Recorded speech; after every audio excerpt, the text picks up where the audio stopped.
Saltimbocca alla Romana. Saltimbocca is a classic Roman veal dish.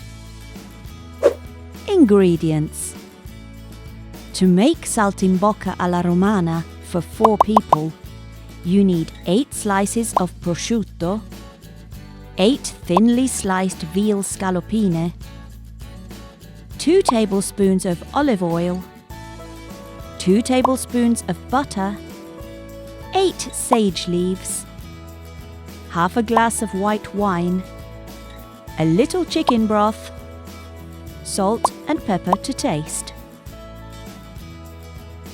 Method: first of all, place 1 slice of prosciutto on each veal scallopine and pound lightly with a meat pounder. Then, heat some olive oil in a large saute pan over medium-high heat. Dredge both sides of the scallopine in flour to coat, shaking off any excess. Place them in a pan and cook until lightly browned on both sides. Transfer to a warm plate.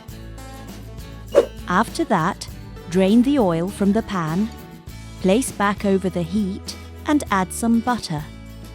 When the butter has melted, add the sage and saute for 1 minute. Next, add the white wine. Then add the chicken broth and salt and pepper. Place the scallopine back in the pan and cook until the sauce is reduced by half and the scallopine are heated through. Finally, transfer them to the serving plates. 2 scallopine per person. Spoon some sauce over the top and serve.